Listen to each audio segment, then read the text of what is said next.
This being something 100%, recalling what Marilyn said, what you said, when I do things, occasionally I will see my own BS, more than occasionally, quite often.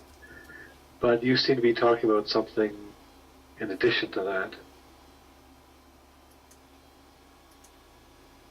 It's to the point, it's to the place even, Timothy. If it, okay, since you used the word greed, we'll say that Timothy Campbell is greedy, and then we say, okay, Timothy Campbell then begins to see if he can discover the action of greed in his life. And it has to go, that's silly. It needs to go to that place called, if the greed begins to disappear. I mean, it is possible to discover your greed that's on the surface so that it appears there is no longer any greed. I'm suggesting if you discover greed in your life, that your entire life is greedy. Therefore, if the greed that you're discovering begins to dissipate, if it becomes difficult to find it, let's say, because when you first start, you'll find it in everything you do.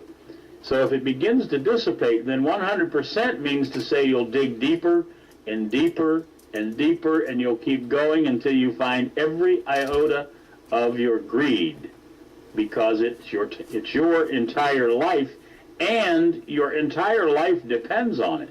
Actually, your entire life depends on your discovery of your greed. The problem is we haven't discovered our greed yet, much less the action of the greed. Do you see? Go ahead. Probably I don't. Greed is a good example because that's not something I typically identify me as having.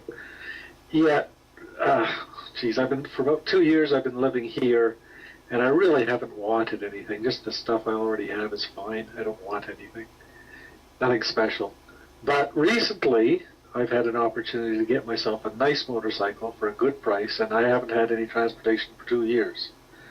And I was saying to Crystal the other day, this is probably the first time that I can think of that she's seen me actually want something. Now, is that greed?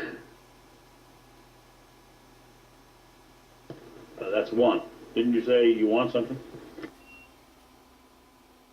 Yeah, and I see that inside myself. It's a weird feeling to want something like that. Like, oh man, I can't wait to get it. That sort of thing.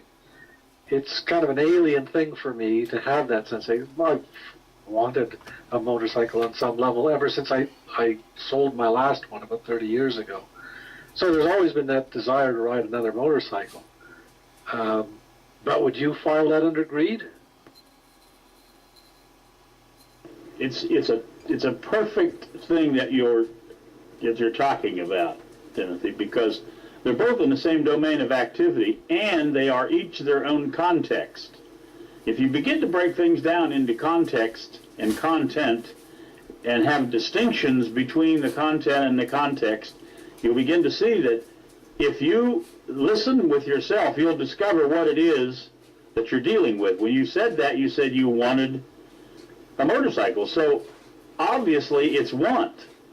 So if you take a look at that as want, then you can discover, okay, there is want in your life. If you discover want in your life, then you have the opportunity of discovering where want is everywhere in your life.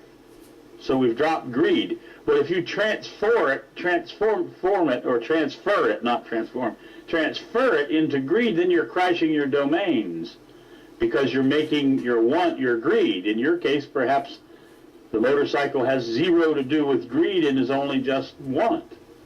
The subtlety of the distinction must be eluding me. Originally, I was supposed to get myself a small 250cc motorcycle, and it would have just gotten me to a job that I'm going to need to get. And that would have been fine. It would have been transportation. It wouldn't have been exciting. I wouldn't have enjoyed it particularly. But the opportunity I have now is to get one that I'll really enjoy riding. So the word greed seems a little bit over the top for this situation. You're suggesting the word want, which I can certainly see. There's that sense of anticipation for when that day arrives and I can ride off on that bike. What do you make of this? Want, greed, certainly not need. Well, what a perfect distinction you just drew. When it went from the transportation that you needed to the glory of your hair blowing in the breeze and looking good for the women there. I'm exaggerating there. When it went from that place to that big grandiose stuff, then that's where the greed comes in.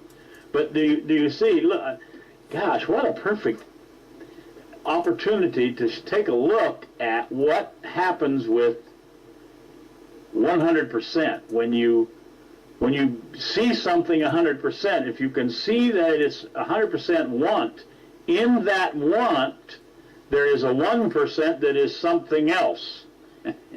The want has the opportunity of dying, and then there's something else in there, and that something else could be the greed, which would then allow you to take a look at the greed of it. And you can look at that as an individual thing. Now, I'm just explaining, I mean, I did this 30 years ago, and it had to do with becoming 100% of each of those so that they disappeared completely, so that they were no longer there.